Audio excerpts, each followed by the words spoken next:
Bismillahirrahmanirrahim. Assalamualaikum warahmatullahi wabarakatuh. Shalom, Om Swastiastu, Namo Buddhaya, salam kebajikan, salam sejahtera bagi kita semuanya. Yang saya hormati Pak Razak sebagai guru pengampu mata pelajaran Sejarah Indonesia SMA Negeri 1 Pontianak, serta yang sangat saya cintai teman-teman sekalian. Teman-teman, telah kita ketahui bersama bahwasannya Indonesia memproklamasikan kemerdekaannya pada tanggal 17 Agustus tahun 1945. Namun tahukah teman-teman sekalian, beberapa catatan sejarah menyebutkan bahwa harusnya Indonesia merdeka pada tanggal 24 Agustus tahun 1945. Apakah hal itu benar? Mari kita bahas bersama-sama. Momentum awal terjadinya kemerdekaan Indonesia ialah ditandai kekalahan Jepang dan dijatuhkan bom atom di kota Hiroshima dan Nagasaki pada tanggal 6 dan 9 Agustus tahun 1945. Hal itu menyebabkan Jepang kalah perang dengan Amerika Serikat. Peristiwa itu pula terdengar hingga ke pejuang-pejuang Indonesia. Mereka berpendapat bahwasannya kita mendapatkan peluang untuk merdeka. Indonesia harus merdeka secepatnya. Kemudian mereka membentuk Panitia Persiapan Kemerdekaan Indonesia atau lazimnya kita sebut PPKI atau dalam bahasa Jepang Dokuritsu Junbi Inkai, guna untuk mempersiapkan kemerdekaan Indonesia segera mungkin. Pimpinan PPKI, Soekarno serta Hatta berangkat ke Dalat, Vietnam untuk bertemu mantan Perdana Menteri Jepang, Marsekal Terauchi Mastake. Beliau menyatakan bahwa Indonesia akan dan harus merdeka pada tanggal 24 Agustus tahun 1945. Kemudian, 2 hari setelah peristiwa itu, beliau berdua pulang kembali ke tanah air.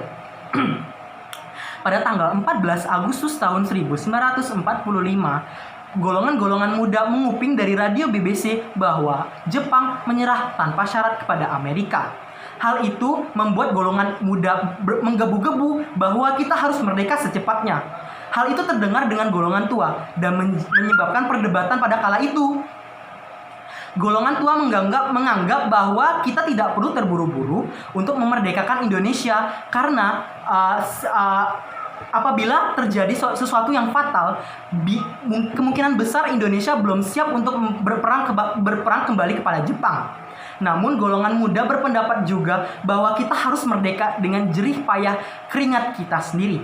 Oleh karena itu, terjadilah peristiwa Rengas Dengklok penculikan Soekarno-Hatta untuk merumuskan proklamasi kemerdekaan Indonesia.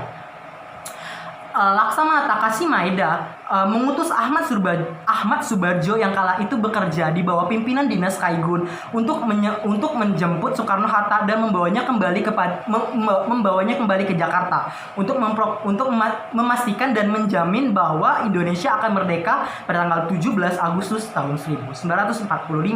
Nah, kemudian setelah tanggal 17 Agustus 1945, proklamasi dibacakan dengan lantang oleh Soekarno pada pada jam 10 di halaman rumahnya Jalan Pegangsaan Timur nomor 52. Muncullah negara baru yang bernama Indonesia atau Negara Kesatuan Republik Indonesia. Dari semua pernyataan ini timbul satu pertanyaan. Apabila Kaigun tidak didirikan, apakah Indonesia tetap merdeka pada tanggal 17 Agustus? Menurut saya pribadi, besar kemungkinan tidak. Karena yang pertama, perumusan proklamasi kemerdekaan di rumah Laksamana Takashi Maeda atau pimpinan Kaigun Tentara Angkatan Laut Jepang yang berempati kepada bangsa Indonesia. Tujuannya agar Soekarno-Hatta yang sedang merumuskan proklamasi kemerdekaan terbebas dari gangguan militer Jepang. Kemudian Ahmad Subarjo yang diutus Laksamana Takashi Maeda yang masih bekerja di bawah pimpinan Kaigun untuk menjemput Soekarno-Hatta kembali ke Jakarta. Apabila Takashi Maeda tidak mengutus Ahmad Subarjo, maka besar kemungkinan proklamasi pada tanggal 17 Agustus belum tentu akan dilaksanakan. Dan apabila tidak ada terjadinya peristiwa Rengas Dengklok ataupun Kaigun ini didirikan, maka besar kemungkinan Indonesia akan merdeka pada tanggal 24 Agustus. Atau barangkali Indonesia belum ada karena beberapa golongan tua menganggap beberapa golongan muda menganggap bahwa ini adalah tipu muslihat dari Jepang. Kita tidak tahu, tapi sejatinya kita harus tak bersyukur karena Indonesia telah merdeka dan Indonesia telah menjadi sebuah negara yang berdaulat hingga sekarang. Sekian dari saya, semoga bermanfaat. Wabillahi taufik wal hidayah. Wassalamualaikum warahmatullahi wabarakatuh. Bye.